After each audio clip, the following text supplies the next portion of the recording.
Bueno, buenos días a todos y a todas. Hoy les vamos a hablar sobre el tema de carnes, pescados y mariscos. Esta presentación fue realizada por Andrés Sarmiento, Carol Socha y quien les habla, Lina Patiño. Esta presentación está dividida en 3 capítulos.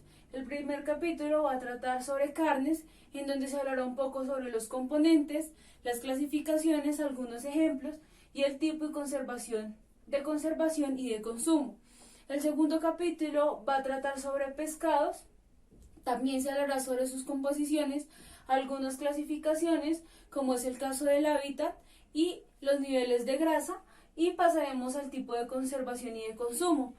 Y en tercer lugar se va a hablar de los mariscos, en donde se dará un concepto al respecto, algunas clasificaciones, la importancia de su valor nutritivo y también se harán algunas aclaraciones sobre el tipo de conservación y de consumo de los mismos. Entonces comenzaremos con el tema de carnes. Bueno, vamos a iniciar hablando de la carne. La carne ha sido durante muchos años parte esencial de la dieta del hombre. En los principios de la humanidad, cuando el hombre era básicamente herbívoro, conforme fue evolucionando se dio cuenta que satisfacía mejor sus necesidades alimentarias al consumir carne. 1.000.000 de años antes de Cristo aparece el Homo erectus, primer esbozo de hombre, omnívoro, depredador que compite con hienas y con leopardos por restos de animales. Esto lo hizo cazador.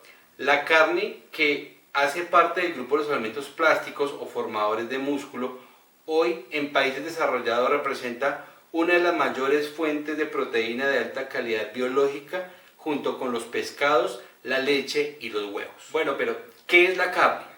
La carne es el conjunto de músculos obtenidos de animales sacrificados higiénicamente bajo supervisión de un veterinario y para consumo humano, entre las que se encuentran vaca, oveja, cerdo, cabra, caballo, animales de corral, entre otros, que proporcionan proteínas, grasas y minerales. Comenzamos hablando de la composición de la carne. La carne está compuesta por 3 tipos de tejido: tejido muscular, tejido conjuntivo y tejido graso. El tejido más abundante es el músculo, el cual está formado por paquetes de fibras musculares que se pueden ver y separar con facilidad en la carne bien cocinada. Las fibras son elongadas, que contienen muchas fibrillas proteicas y son responsables del movimiento del músculo cuando se contrae y se relaja. Estas se unen entre sí mediante el tejido conjuntivo, que forma un tendón y une los músculos con el hueso. Por último, asociado al tejido conjuntivo se encuentra entre las fibras el tejido graso, el cual está conformado por células de grasa que sirven como fuente de energía para las fibras musculares. La grasa que está bajo la piel, en el caso del ganado vacuno, es la que conocemos como sebo. La que está dentro de las fibras, es decir, aquí en la parte oscura, es la que hoy en la alta cocina se denomina marmoleo. Entonces, las cualidades de la carne, como textura, color y sabor, dependen en gran medida de la distribución y proporción relativa de todos estos tejidos. Bueno, ahora hablemos de la composición química de la carne. La carne está compuesta principalmente por aguas, proteínas, grasas, minerales, vitaminas y carbohidratos. Entre los tipos de agua que componen la carne se encuentran el de constitución, es decir, el que hace parte de la estructura molecular, el agua de interfase y el agua normal. El contenido en proteínas de la carne es alto y además de calidad. Las proteínas son sustancias complejas formadas por carbono, hidrógeno, oxígeno y nitrógeno. Además contienen otros elementos como azufre, hierro y fósforo. Las proteínas que se encuentran en la carne son las proteínas del estroma, entre las que se encuentran el colágeno y la elastina. Ellas son las encargadas de la flexibilidad del músculo. Las proteínas sarcoplásmicas, como el miógeno y las globulinas, y las proteínas miofibrilares. Estas se dividen en contráctiles como la mimosina y la actina, proteínas reguladoras de la contracción conformadas por troponinas y por tromiosinas. La carne también posee grasas. La grasa que contiene la carne en su mayoría es grasa saturada, aunque varía de unas carnes a otras. Por ejemplo, la carne de cerdo y de cordero en general son más grasas que la de ternera y la de las aves. También el contenido de grasa será mayor si elegimos animales con más edad o cortes más grasos, puesto que los más jóvenes y las aves, la grasa la tienen debajo de la piel y alrededor de las vísceras, y se puede retirar con facilidad en cocina. Las grasas, también llamadas lípidos, son sustancias conformadas por carbono, hidrógeno y oxígeno. Estos elementos se encuentran formando parte de los triglicéridos, que son los constituyentes de las grasas naturales animales y vegetales. En la carne existen tres tipos de grasas: saturada, que aporta energía que el cuerpo necesita para su funcionamiento, pero consumida en exceso incrementa los niveles de colesterol. La grasa insaturada, que es la más benéfica para el organismo humano, es la que conocemos comúnmente como la grasa buena, y las grasas poliinsaturadas. Carbohidratos. Los carbohidratos son menos del 1% del peso de la carne. Lo componen el glucógeno y el ácido láctico. El glucógeno es el carbohidrato que se encuentra en el hígado y los músculos. Se forma a partir de la glucosa y es utilizado como sustancia de reserva energética. El nivel de glucógeno de los músculos es alto. Una vez se sacrifica el animal, este glucógeno se convierte en ácido láctico y el músculo y la canal se vuelven rígidos, lo que conocemos como rigor mortis. Este ácido láctico es necesario para producir carne tierna y de buen sabor, calidad y color. Los minerales. Las carnes en general son ricas en hierro y fósforo. Contienen pequeñas cantidades de calcio y en menor cantidad sodio, potasio y magnesio. Las sales que se encuentran en la carne son las sales de hierro y en poca cantidad el cloruro sódico. Las vitaminas que contiene la carne son la niacina y las del complejo B en especial, principalmente la B12. Son vitaminas que se encuentran en cantidad importante en la carne, las B1 y las B2, y en menor cantidad, y de hecho escasas, la vitamina C, E, A y D. Ahora vamos a ver la clasificación de las carnes según su color. Entonces, tradicionalmente lo que conocemos es la carne roja y la carne blanca. Las carnes rojas, a diferencia de lo que tradicionalmente conocemos, provienen de animales adultos, como el buey, el toro, la vaca y de hecho el caballo, mientras que las carnes blancas provienen de animales jóvenes como la ternera, el cordero, el conejo y el pollo. Hay una clasificación, tal vez no en Colombia, a nivel mundial, carnes negras, que son producto de las aves o de los animales de caza. En nuestro territorio un ejemplo podría ser el chigüiro. ¿Y por qué se clasifican como negras? Pues porque no tienen ningún tipo de tratamiento especializado para el sacrificio o para el beneficio, sino que se hace mediante la caza. También podemos clasificar las carnes por su forma de conservación. Entonces, como primera medida tenemos las carnes frescas. Son las que han cumplido tan solo las manipulaciones propias del sacrificio o del beneficio, como se llama ahora, y el oreo previos a la distribución y cuya temperatura de conservación no sea inferior a 0 grados. Por otro lado tenemos las carnes refrigeradas, que son las que además de la manipulación del sacrificio han sufrido una acción del frío industrial a temperatura y humedades adecuadas hasta alcanzar en el centro de la masa muscular una temperatura superior al punto de congelación de sus líquidos, que son unos 3 a 8 grados centígrados. Por último, tenemos las carnes congeladas, que han sufrido la acción del frío de tal manera que la mayor parte de sus moléculas de agua ya han estado o ya están en estado de hielo. A continuación vamos a conocer un poco del consumo aparente per cápita anual de origen formal. ¿Por qué de origen formal? Porque estas son estadísticas entregadas por las federaciones de cada uno de los gremios productores de ganado vacuno, de porcicultura, de la cría de pollos y de pescado. Entonces, como vemos en la gráfica, el consumo se ha mantenido, siendo la de mayor consumo el pollo, que es la línea roja, y la de menos consumo o la que ha tenido un decrecimiento, la línea azul, que vendría siendo la carne de res. Esto puede obedecer a razones económicas, puesto que es más costosa, y a factores de salud. Por último, vamos a ver formas de consumo, pues no tanto conocer cómo se consume, porque esto depende de las regiones, depende de las culturas, depende de las costumbres de las personas, pero son alimentos muy versátiles que se pueden hacer de mil maneras. ¿Qué es importante realmente a la hora de consumir carne? Tener en cuenta que dependiendo el grado de cocción, es decir, el tiempo que permanezca expuesta al fuego, menor va a ser la cantidad de nutrientes que va a conservar. Dicho esto, pues vamos a dar paso para hablar de pescados. Ahora vamos a hablar sobre el tema de pescados y mariscos. Entonces, para comenzar la presentación, quiero hacer como una pequeña introducción de algunos elementos a destacar sobre los pescados y los productos de mar. Los pescados y productos de mar pues son considerados manjares nobles y nutritivos.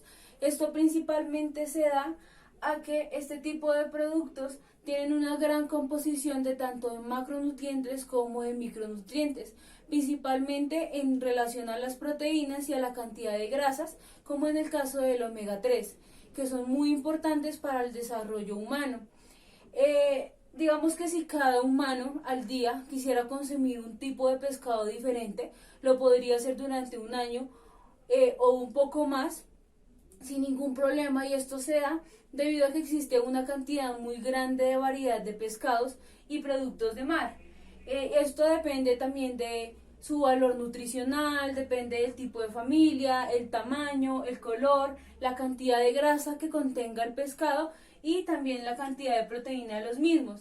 Se puede decir que el consumo de este tipo de alimentos se realiza desde hace más de 3.800 años por el Homo sapiens.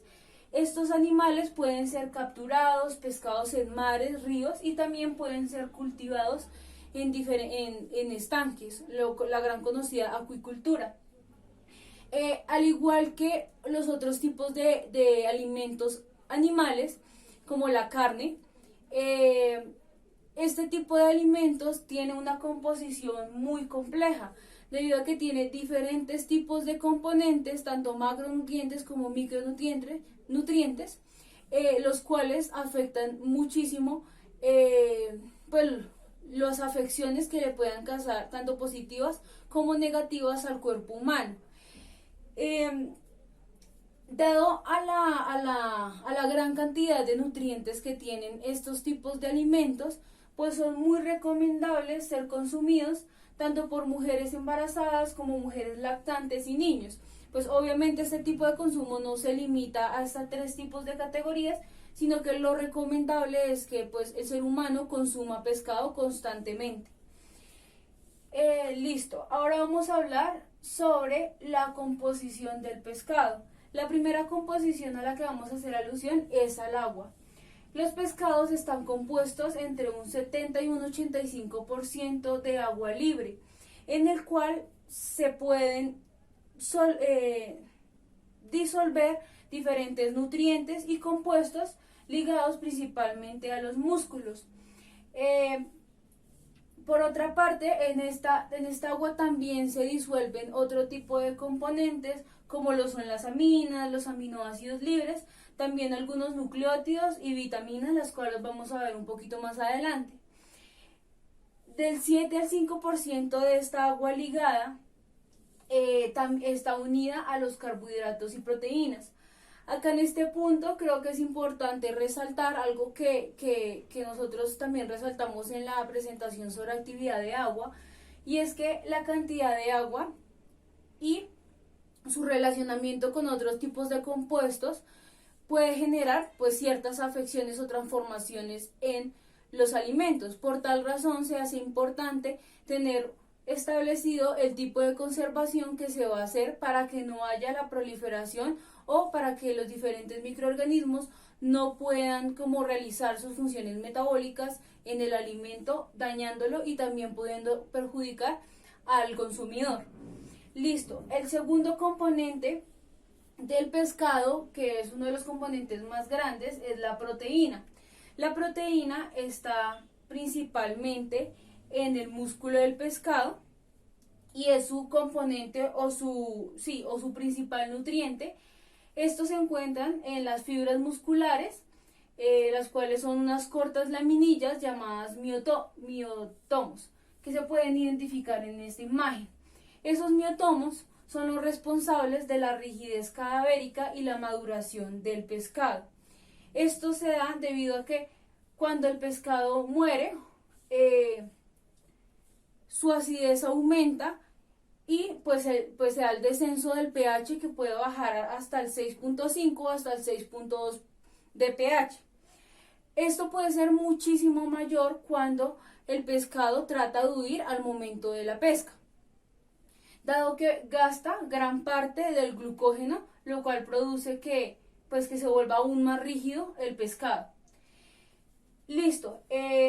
Algunas de las proteínas que hacen parte del pescado y que es importante describir son las contráctiles, las miofibrilares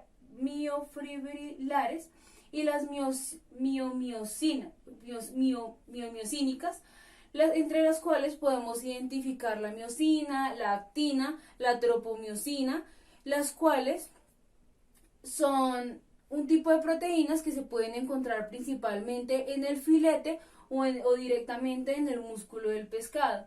Estas se encuentran entre un 15 y un 20% del peso común del pescado.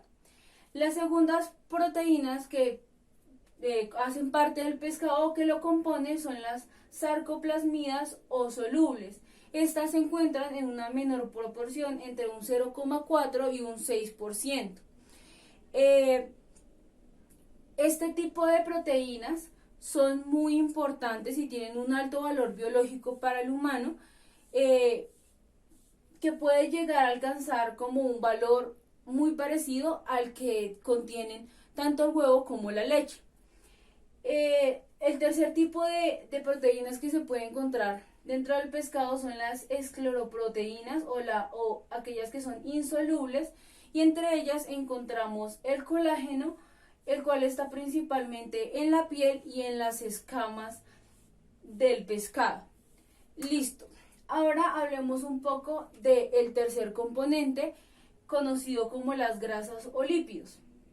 Las grasas o lípidos se concentran principalmente debajo de la piel de los pescados, en aquellos pescados conocidos como pescados grasos o azules, y en el hígado en aquellos pescados conocidos como los pescados magros.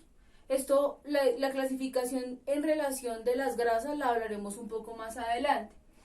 Pero bueno, en los pescados magros varía entre un 0,2% de grasas, mientras que en los pescados grasos pues puede haber un 10% de grasa o un poco más. Eso lo veremos un poco más adelante. Bueno, ahora vamos a hablar de los diferentes tipos de grasas que componen el pescado.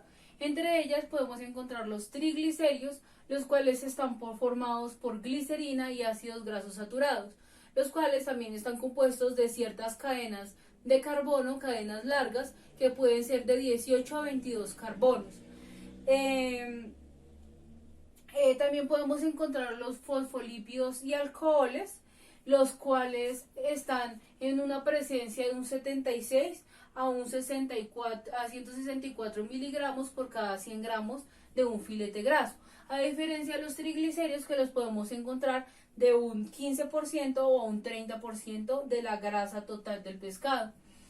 Otro tipo de grasa que es importante tener en cuenta es la EPA y la DHA, que es la gran conocida omega 3. Este tipo de grasas son muy importantes porque son reconocidas como unas grasas muy esenciales y muy importantes para el desarrollo del cuerpo humano. Estas las encontramos principalmente en pescados como el salmón, como también las sardinas. Listo, ahora hablemos un poco de los carbohidratos. Este tipo de macronutrientes, se encuentran en muy pequeñas cantidades en los pescados. Suele ser un porcentaje de 0,5 del peso total del pescado en algunos pescados, pero hay pescados en donde puede aumentar un 2% en el caso del atún o un 6% en el caso del mejillón. Hay casos en que los carbohidratos como el glucógeno están presentes entre un 1 y un 2%, principalmente en el músculo del pescado, y de un 4 a un 5% en el hígado del mismo. Pero digamos que este hígado generalmente no se consume por el humano.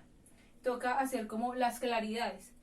En relación a los minerales,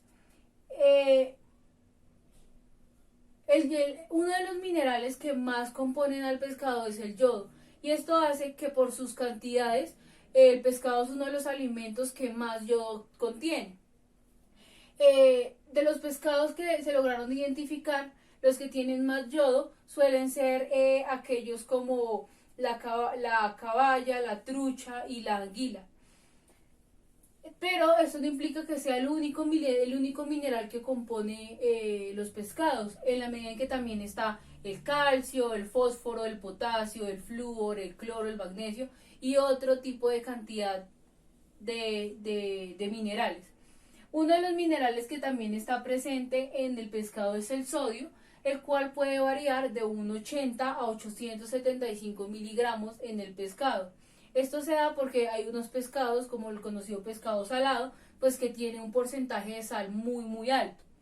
Listo, ahora hablamos de las vitaminas.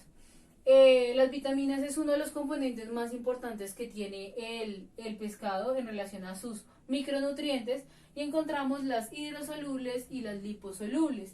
Entre las hidrosolubles pues encontramos la tiamina, la riboflavina, la pirodoxina, la vitamina C, las con las cuales están distribuidas principalmente en la piel y vísceras y en el hígado. Estas son muy importantes porque pues son elementos esenciales para el cuerpo y el desarrollo humano, pero están en mayor proporción que las liposolubles. Digamos que las liposolubles, al ser solubles, vitaminas solubles en grasa, pues están más que todo presentes en aquellos pescados que tienen una cantidad de grasa alta, como son los pescados azules. Entre ellos podemos encontrar la vitamina A, la vitamina D, la vitamina E y la vitamina K. Estas las encontramos principalmente en el hígado y las vísceras, los cuales son productos, como ya afirmé anteriormente, que no se consumen. También encontramos otros tipos de vitaminas, como la vitamina D2 y la vitamina D3. En relación a las vitaminas hidrosolubles, quiero hacer una claridad, y es que estas vitaminas suelen ser muy sensibles a altas temperaturas. Por tal razón, al momento de realizar la cocción de este tipo de vitaminas, se pierden, porque a altas temperaturas disminuye la cantidad de este tipo de vitaminas. Listo.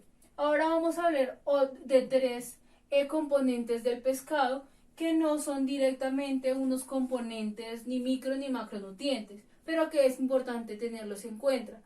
El primero son los pigmentos, en los que podemos identificar la hemocianina, la hemoanidina, la pinoglobina, que se encuentra principalmente en los mariscos o los animales invertebrados marinos.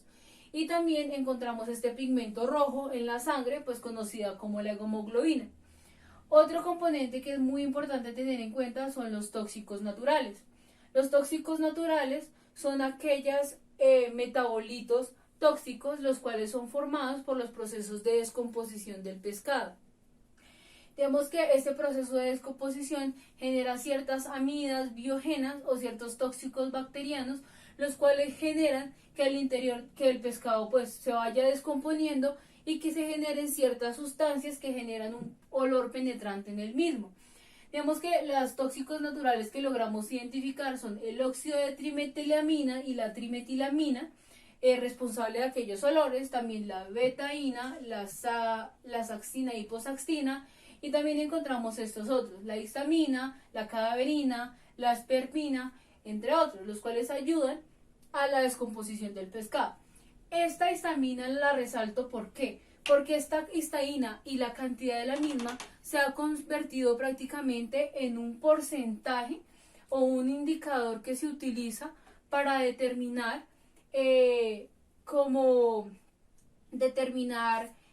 la cantidad o no la cantidad, sino la descomposición bacteriana que hay al interior de los pescados. Generalmente esta histamina tiene que estar entre una proporción de 10 a 20 miligramos por 100 gramos de pescado, si esto ya aumenta, ya puede generar un riesgo a la salud pública. Por tal razón, pues es un indicador muy importante al medir como la descomposición de este animal. El último componente que quiero resaltar es los contaminantes. ¿Por qué lo resalto? Porque es evidente que con el paso del tiempo ha aumentado la cantidad de contaminación en estos espacios marinos. Esto generalmente se da por la presencia de ciertas industrias químicas, los cuales desechan diferentes tipos de componentes que terminan afectando el interior del pescado. Esto no se hace solamente porque el pescado esté en estas zonas donde se riegan estos desechos, sino que también se da porque en la cadena alimenticia alguno de los animales que el pescado consumió, pues también consumió alguno de este tipo de contaminantes. Entre ellos podemos encontrar el plomo, el cadmio, el mercurio, entre otros. Bueno, ahora vamos a hablar de la clasificación según su hábitat. Entre ellos podemos encontrar los pescados marinos, los pescados continentales o de río, los pescados de acuicultura y los pescados diadrómicos. Comencemos con los pescados marinos. Los pescados marinos son aquellos pescados que viven en un hábitat de agua salada o en el mar, y entre ellos encontramos dos clasificaciones, los betónicos y los pelágicos. Los betónicos son aquellos pescados que viven en el fondo del mar y que viven de forma aplanada. Entre ellos encontramos el lenguado, la platija, el ródalo y el gallo. También encontramos los pelágicos. Los pelágicos son aquellos que ya viven en las otras capas del mar y que podemos encontrar mayor variedad, como son los túnidos, las sardinas y los pescados azules. Digamos que este tipo de pescados tienen unas características un poco diferentes a los continentales, y es que estos suelen ser mucho más fuertes o su músculo suele ser mucho más rígido que el de los pescados de río. Entre los pescados de río podemos encontrar la carpa, la perca, el bocachico y el róbalo. La tercera clasificación son los pescados diadrómicos. Los pescados diadrómicos son aquellos pescados que viajan de un espacio de agua dulce a un espacio de agua salada. O sea, se transportan de río a mar. Entre ellos encontramos el salmón, la trucha, la anguila y entre otros tipos de pescados. Y los pescados de acuicultura o piscicultura son aquellos pescados que son cultivados en entornos cerrados y en entornos controlados. Generalmente se hacen en dos espacios, en espacios de estanques de agua dulce y de agua salada. Los de agua dulce se conocen como de piscicultura. Es importante resaltar que este tipo de hábitat se comenzó a dar no solo por la demanda tan grande de consumo de pescado que más adelante podemos ver, sino que también porque eso se hace para hacer un control y un cuidado del medio ambiente y también para evitar pues acabar con ciertas especies que muchas están protegidas. Ahora vamos a hablar de la clasificación según el contenido graso. Entonces, como afirmé anteriormente, encontramos los pescados magros, también encontramos los semigrasos o semimagros y los pescados grasos o azules. Entre los pescados magros o también conocidos como blancos, pues ellos tienen un porcentaje de grasas muy bajos que va entre el 0,1 y el 2% de grasa. Eso también incide en la cantidad de kilocalorías, que está entre un 80 kilocalorías por 100 gramos de pescado. Entre ellos encontramos el bacalao, la cojinoa, el lenguado. Siguen los pescados semigrasos o los pescados semimagros, los cuales tienen un porcentaje de grasa un poco más alto y también tienen una cantidad de kilocalorías un poco más altas. Digamos, en este caso, el porcentaje de grasa está entre un 2 y un 7%. Entre ellos encontramos el bonito, la corvina y la trucha rosada, que es esta. Y en tercer lugar encontramos los grandes, uno de los tipos de pescado en más cantidad, que son los grasos y azules, los cuales tienen una cantidad de grasa alta, entre un 9 y un 12% de grasa, y que también tienen unas kilocalorías altas, que son entre 150 y 200 kilocalorías. Entre ellas podemos encontrar la sardina, pero también el salmón y el atún. Listo, ahora hablemos de la conservación del pescado. Acá hablo de pescado fresco, ¿por qué? El pescado fresco es aquel tipo de pescado el cual es comprado directamente en las costas a los pescadores. Generalmente son pescadores pues que es una pesca muy tradicional. Generalmente este tipo de pescado se vende automáticamente, se trata de vender rápidamente, de tal sentido la conserva del mismo no está en manos del pescador directamente, sino que la conserva está dada a la persona que lo compra, ya sea un comprador para supermercado, para restaurante o para vender en los barrios. Entonces, principalmente este tipo de personas que los compran utilizan las cavas como forma de conservación, en donde les agregan gran cantidad de hielo para que éstas los puedan conservar durante su transporte. El segundo tipo de conservación que podemos visualizar es la conservación de pescado refrigerado y congelado. El pescado refrigerado está entre los 0 y los 14 grados centígrados y el congelado es más abajo de los 0 grados, principalmente entre los menos 20 y los menos 30. Este tipo de conservación se hace esencialmente en los barcos pesqueros, en donde lo que se hace es cortar, en muchos casos se corta el pescado en lomos o en filetes, los cuales se refrigeran durante un largo tiempo.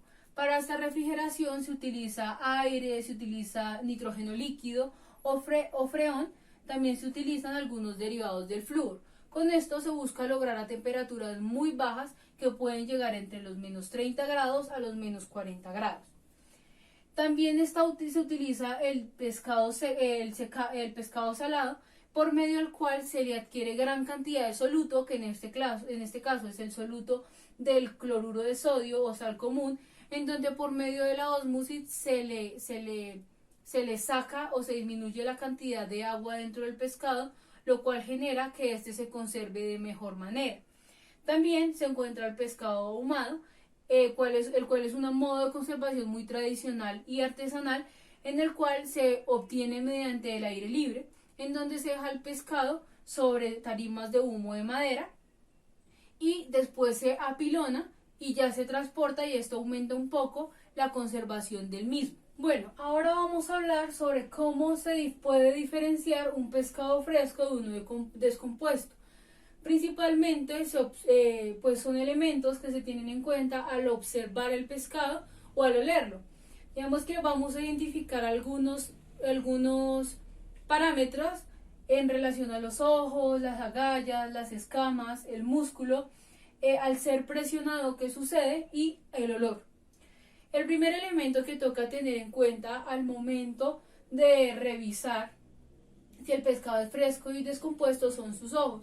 Los ojos de un pescado fresco suelen ser brillantes, saltones, sus córneas suelen ser transparentes y la pupila negra.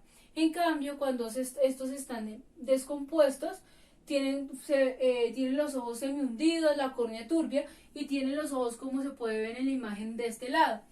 En relación a las agallas de un pescado fresco son agallas rojas, agallas húmedas, mientras que en el caso del pescado descompuesto las agallas suelen ser pardas, un poco moradas y hasta pueden tener cierto moco. En relación a las escamas, el pescado fresco tiene las escamas pegadas a su cuerpo y son escamas duras, mientras que el pescado descompuesto las escamas son blandas y no están tan adheridas al cuerpo del pescado. En relación al músculo, el músculo del pescado fresco es firme, en cambio el pescado descompuesto tiene un músculo blando. En relación al momento de generar cierta presión o al pescado, en el caso del pescado fresco, al quitar la presión, no se nota en el pescado que se realizó la misma, porque no deja ninguna huella. Pero en el caso del pescado descompuesto queda la bolladura. Y por último, en relación al olor, pues el pescado fresco tiene un olor a mar, un olor fresco. En cambio, el pescado descompuesto tiene un olor a pútrido o a ácido. debido a la oxidación de las grasas, también a la oxidación del indol y del escantol, y también debido a la presencia de las amidas. Bueno, ahora vamos a hablar de las diferentes formas de consumo. Entre las formas de consumo podemos encontrar las siguientes. El samichi o pescado crudo. Este tipo de pescado lo podemos encontrar principalmente en Oriente o en Japón principalmente, en donde se consume este tipo de pescado de forma cruda, y pues una manera que es muy común también acá en Colombia es el sushi. El ceviche también es una forma de consumo de pescado, el cual se hace por medio de que este pescado se le agrega cierto ácido cítrico, principalmente el limón, pero pues también se utilizan otros cítricos como lima o como naranjo. El filete cocido, frito, empanizado o apanado es muy común en Colombia, en las pescaderías de Colombia. Digamos que este pescado tiene como un plus energético. ¿Por qué? Porque se le adhieren harinas y porque también tiene un gran adherencia de grasas al momento de fritarlo. Encontramos el pescado salado, que es un pescado muy común durante la Semana Santa. Es un pescado que puede tener entre 6 y 12% de sal, y para realizarlo, para consumirlo, generalmente se enjuaga varias veces antes de cocinarlo para disminuir un poco este porcentaje de sal. Encontramos el pescado ahumado, que también se presenta como un método de conservación, pero también como un método de consumo. Los pescados en conserva, que son los que se conservan en agua o en aceite, de ellos hablaremos un poco más adelante. También se encuentran los pescados, la forma de consumo de los pescados en surimi, o también conocida como músculo molido, el cual se lava y se refina. También encontramos esta forma de consumo, que es por medio se conoce como el escabache, en el cual el pescado se le adhieren ciertos condimentos, cierto sazonado, se le aplica cierta cantidad de sal y vinagre. Y por último, encontramos la harina de pescado, que es una forma de consumo, pero no es una forma de consumo de pescado por el humano, sino que suele ser más para consumo animal. Ahora vamos a hablar de los pescados, los cuales son conservados. Los pescados conservados generalmente se pasteurizan o se esterilizan en filetes, lomitos o molidos. Acá en Colombia generalmente los pescados conservados se empacan en latas, y pues hay estudios que dicen que a pesar de que estas latas son barnizadas, esto genera este metal le da cierto sabor, o no tanto como sabor, sino que puede alterar el sabor mismo de este producto. Acá en Colombia generalmente se consume la sardina y el atún. Este tipo de conserva, según como también la temperatura en el que se conserve, puede aumentar su vida útil o disminuirla, o que sea un poco más corta. Digamos, cuando está a temperatura ambiente, puede durar entre 6 a 12 meses, pero si se bajan las temperaturas entre menos 30 y menos 20 grados centígrados, este puede durar entre 2 años o un poco más. Ya por último, les quiero presentar algunos datos en relación a la cantidad de pescadores, en relación al consumo, a la demanda de pescado, a las especies según su procedencia y el origen, el porcentaje de origen acá en Colombia. Esta tabla o esta infografía es de 2019. Digamos que del total de pescadores que hay en Colombia, solo 65.000 de ellos están formalizados. El resto son pescadores tradicionales que se encuentran principalmente en el Pacífico colombiano y en la parte de Ciénaga. El origen de los pescados principalmente es de mar y río, pero pues como nos damos cuenta son porcentajes muy parecidos. La menor cantidad de origen de pescados son por cultivo. Digamos que acá podemos observar que la demanda de pescado suele ser muy grande en Bogotá, en el centro del país, pero también en el Pacífico colombiano, como es Cali, la Bahía Solano y Chocó. En departamentos donde el consumo es más bajo, en las zonas del país donde el consumo es más bajo, suele ser en la zona de Barranquilla, en la zona de Antioquia y el eje cafetero. En relación a las especies según su procedencia, podemos ver que en los llanos orientales principalmente hay presencia de bagre, de dorado, de bocachico, de yamú, de cachama, mientras que en la costa atlántica, principalmente en la zona de Riohacha y Ciénaga, podemos encontrar principalmente mariscos como camarones y langostinos. Ya en la cuenca del Magdalena se encuentra el bocachico, el blanquillo, el dentón, y en la costa pacífica, principalmente en las zonas de Tumaco y Buenaventura, se encuentran los camarones y langostino y también el róbalo. Es importante afirmar que acá en Colombia no solo se consumen productos nacionales, sino que también se importan ciertos tipos de pescados, principalmente de Ecuador, de Perú, de Chile, Argentina, Vietnam y Canadá. Entre ellos podemos encontrar la basa, la merluza, el salmón y el róbalo. Como veremos en esta diapositiva, en esta infografía, en Semana Santa la cantidad de pescado aumenta y principalmente aumentan otros tipos de el consumo de ciertos pescados como la basa, el salmón y los camarones. El consumo de pescado en Semana Santa aumenta hasta 350% del consumo normal. Generalmente en Colombia, como vemos en esta segunda infografía, se producen 230.000 toneladas al año, de las cuales 8.000 toneladas provienen de la acuicultura. Además, podemos observar que al pasar de los años, en Colombia el aumento de pescado pues ha sido muy grande, es así que actualmente el consumo per cápita es de 8 a 10 kilogramos. Esta información es de 2019. Y por último, es importante resaltar el top 10 de las especies más consumidas a nivel nacional. Evidentemente no todas estas especies son nacionales, como en el caso de la basa, pero podemos encontrar el bocachico, la cachama, el camarón, el atún, entre otros. Y pues esto sería la parte de pescados. Bueno, muy buenos días.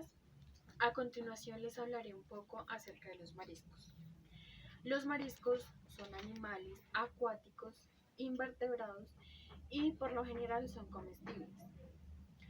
Estos animales se dividen en dos clases, en los moluscos y en los crustáceos. Los moluscos son animales que se caracterizan por tener un cuerpo cubierto por un exoesqueleto o concha formada por carbonato de calcio y otros minerales. Como tal, este le ayuda a su protección. Esta clase se divide en tres subtipos: los gasterópodos, los cefalópodos y los bivalvos. Los gasterópodos, cerca del 80% de los moluscos, pertenecen a esta clase, como lo son los caracoles y las babosas. Los cefalópodos son un grupo menos numeroso, pero mucho más evolucionados, como lo son los pulpos y los calamares. Y por último, los bivalvos, que son los únicos de los tres subtipos que no poseen raquia, como lo son las almejas y las ostras. Bueno, vamos a hablar un poco de su morfología. Su sistema respiratorio. Estos animales respiran mediante branquias y algunos desarrollan un sistema respiratorio pulmonar. Su sistema digestivo. Se alimentan mediante un órgano llamado raquia, que tiene la forma de una lengua. Su sistema circulatorio cuentan con un corazón, aorta y vasos sanguíneos. Su sistema reproductor son ovíparos y se reproducen mediante la postura de huevos por parte de la hembra.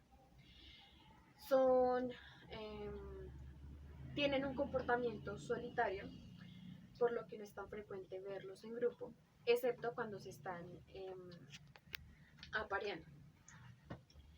Bueno, es importante recalcar que la mayoría son hermafroditas, es decir, que poseen ambos sexos. Tienen órganos reproductivos tanto masculinos como femeninos. Ahora hablaremos un poco de la alimentación. Esta varía según su especie. Pues los moluscos terrestres son herbívoros y los moluscos marinos son carnívoros, aunque ambas partes tienen una dieta de algas y plancton. Su hábitat. Estos animales pueden vivir bajo el agua, en el fondo del mar. Bueno, constituyen el 23% del total de los animales marinos y de agua dulce. Aunque también es importante recalcar que pueden habituarse y vivir a 3.000 metros de altura en la tierra. Algunos ejemplos de ellos son la babosa, el calamar, el pulpo, la almeja y el chorongo, entre otros. Ahora les hablaré un poco de los crustáceos. Estos animales pertenecen al reino de los artrópodos y como tal son animales cuyo cubierto está cubierto por una capa muy resistente formada por una proteína llamada quitina. Pueden ser tanto microscópicos como grandes y llegar a medir 11 metros de altura, de longitud, perdón. La mayoría de estos animales están dotados de un par de patas en forma de tenaza, la cual les ayuda a alimentarse y a defenderse de algún peligro inminente. Dentro de esta clase existen 6 subtipos. Los malacostráceos, los branchiópoda, los remipedia, los ostracoda, los maxilopoda y los cefalocáridos. Los malacostráceos son los animales de concha blanda y son el grupo de mayor número de crustáceos con más de 42.000 especies. Los branchiópoda presentan apéndices en la región cefálica en forma de lámina. Los ramipedia tienen forma de gusano, no tienen ojos y son de color blanco transparente. Suelen vivir en aguas subterráneas y los más grandes son de 3.000 metros de longitud. Los ostracoda tienen un caparazón de 2 valvas y esta es blanda o rígida según su calcificación. Este caparazón como tal recubre las zonas blandas del cuerpo del animal. Algunos son microscópicos y los de mayor tamaño son de 2 milímetros de longitud. Los maxilopoda tienen el abdomen y los apéndices reducidos. Los cefalocárida no tienen ojos, tienen un cuerpo alargado y es comprimido en la zona cefálica. Son solo 10 especies de tamaños entre 2 y 4 milímetros de longitud. Bueno, vamos a hablar un poco de su morfología. Es importante recalcar que el cuerpo de estos animales se divide en 3 partes: en la cabeza, el tórax y el abdomen. La cabeza como tal está provista por un par de antenas, mandíbulas y ojos que son simples en el estado larval. Ya son un poco más complejos en su adultez. El tórax es el segmento del medio que posee patas y estas se caracterizan por ser birrámiles, es decir, que cumplen funciones locomotoras y alimenticias según la especie. Y el abdomen, que es en donde se encuentran los órganos internos, como los del aparato digestivo, y poseen pleópodos que les ayudan a nadar y a mantenerse suspendidos debajo del agua. Bueno, vamos a hablar de sus sistemas.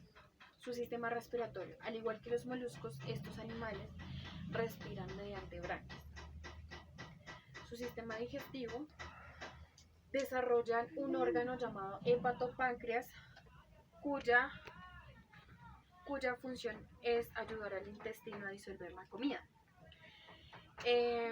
También poseen glándulas verdes en sus antenas que les ayudan a almacenar los compuestos tóxicos.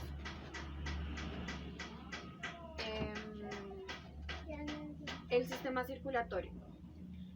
Tienen un sistema circulatorio abierto y poseen un corazón localizado en una vesícula, em,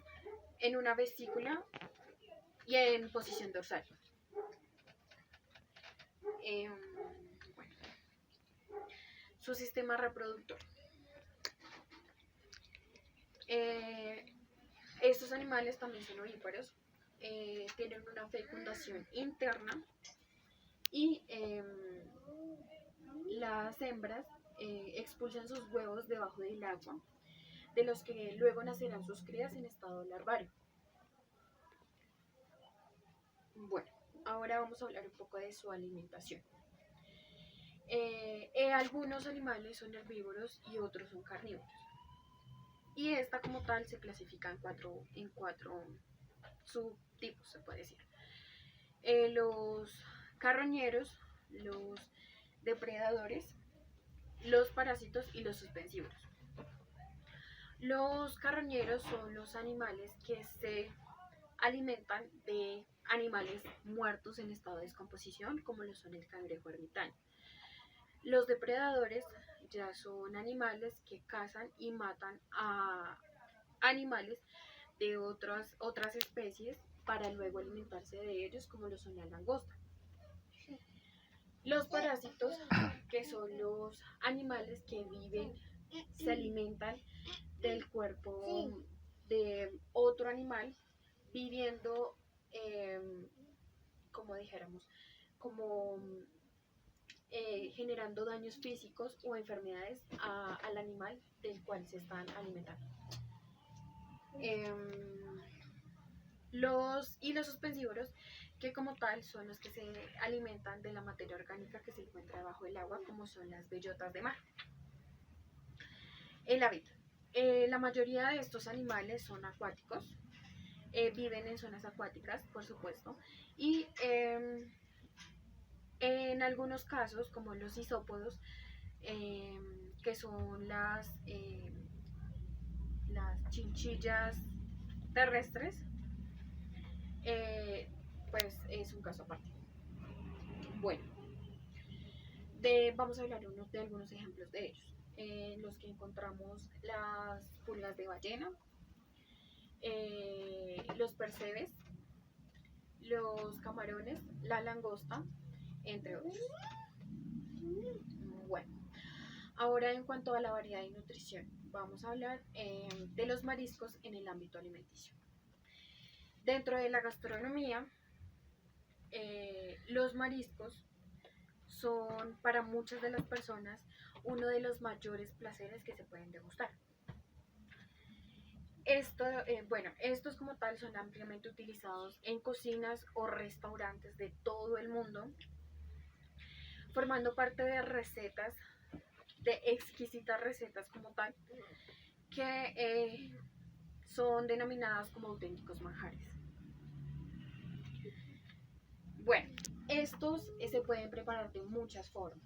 Se pueden preparar desde cocidos, fritos, a la plancha o a la parrilla, como en sopas, aperitivos, ensaladas y salsas.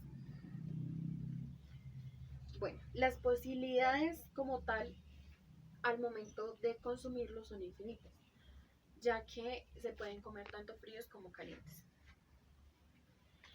Existen muchos mariscos que se distinguen por su sabor y no obstante por su sabia inclusión en varias recetas, como lo son el caso de la almeja, que es un marisco que es el más apetecido en todas las latitudes. Tiene variada forma de consumo y son de alto precio. También encontramos el calamar. Su carne como tal es magra, es decir, que no tiene grasa, y es exquisita cuando se prepara en la parrilla. Es importante recalcar que de este animal, los tentáculos, la punta y la bolsa que forman su cuerpo son aprovechables y generalmente son consumidos con arroz. Bueno, el camarón. El camarón es uno de los mariscos más populares y su carne es muy firme. Y además de esto, es de un muy agradable olor. El caracol. El caracol burro es de gran tamaño y la carne varía de consistencia según su especie. Estos se pueden encontrar, se pueden vender vivos, cocidos o congelados.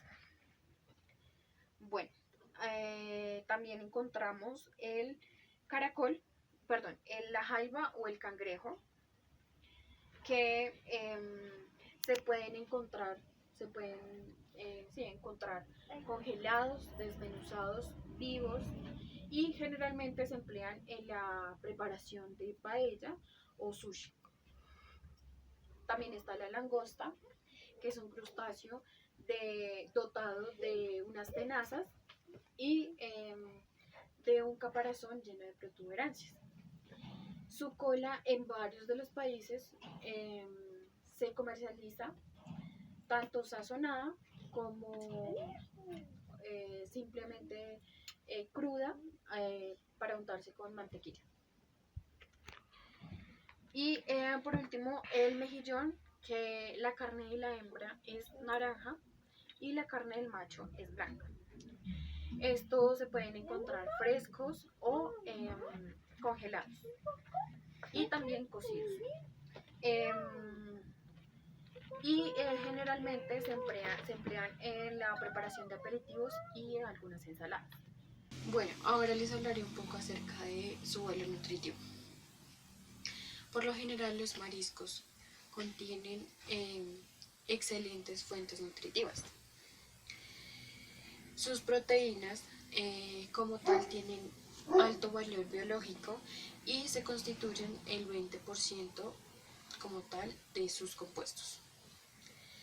Alternando su consumo con el del pescado, los mariscos ayudan a una excelente dieta cardiovascular. Estos también poseen vitaminas y minerales muy significativas, tales como la tiamina, la niacina, el flúor, el potasio, el zinc, el hierro, entre otros. Bueno, los mariscos tienen un bajo contenido de colesterol, sodio y calorías.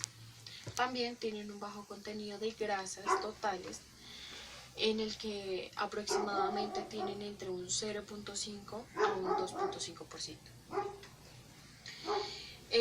También poseen ácido linolínico y sus derivados, que son tan esenciales para las funciones estructurales de todo nuestro organismo. Bueno, ahora vamos a hablar un poco de los elementos que contiene para conservar la salud. En general, los mariscos aportan al organismo excelentes elementos aportan para la buena salud. Tales son como la vitamina A y la vitamina D, pero se caracterizan por 4 elementos esenciales, minerales. Bueno, están el fósforo, el calcio, el yodo y el zinc. El fósforo como tal ayuda a sintetizar algunos hidratos de carbono y grasas. Y también están presentes en el sistema nervioso y les ayuda a su correcto funcionamiento. El calcio es un elemento del que depende la salud de los huesos como tal y evita o previene los síntomas de la osteoporosis. Bueno, en cuanto al yodo, esta es básica para el buen funcionamiento de la tiroides. Es un órgano que crea hormonas que como tal prácticamente están presentes en todas las funciones de nuestro organismo. Y por último, el zinc, que es uno de los minerales que particularmente se encuentra en los ostiones y le ayuda a la vida sexual de los hombres, ¿sí? Porque como tal interviene en la buena salud de la próstata. Bueno, vamos a hablar ahora de la temporada. En cuanto a la temporada, los buenos mariscos se encuentran entre marzo y noviembre, ya que entre mayo y agosto las especies marisqueras están en tiempo de reproducción y por tal razón su carne pierde firmeza y lo mismo cambia su sabor y su olor. Bueno, ahora vamos a hablar un poco de las precauciones al comer mariscos. Aunque incluir mariscos en una dieta es muy saludable, también hay que tener en cuenta consideraciones al momento de consumirlos, ya que son productos que se deben conservar muy bien para el correcto consumo. Si no, estas en ocasiones pueden llegar a producir alergias. Bueno, una conservación deficiente, es decir, que estén al aire libre o estén en una zona muy soleada, puede provocar a los comensales como tal infecciones, como lo mencionaba anteriormente, y pueden ser partícipes bacterias tales como la salmonelosis y el cólera.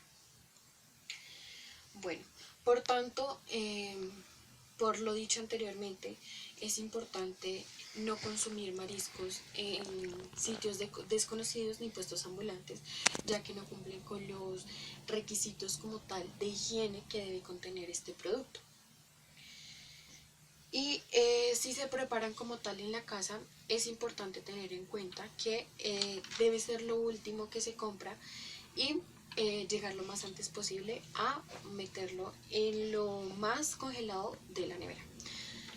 Bueno, por otra parte, también se debe tener especial cuidado que sean mariscos que provengan de zonas, de poblaciones provenientes en los que haya ocurrido la marea roja. ¿Qué es la marea roja? La marea roja es un fenómeno climático en el que inhibe a los microorganismos de que estos se adhieran a estos peces o a estos mariscos.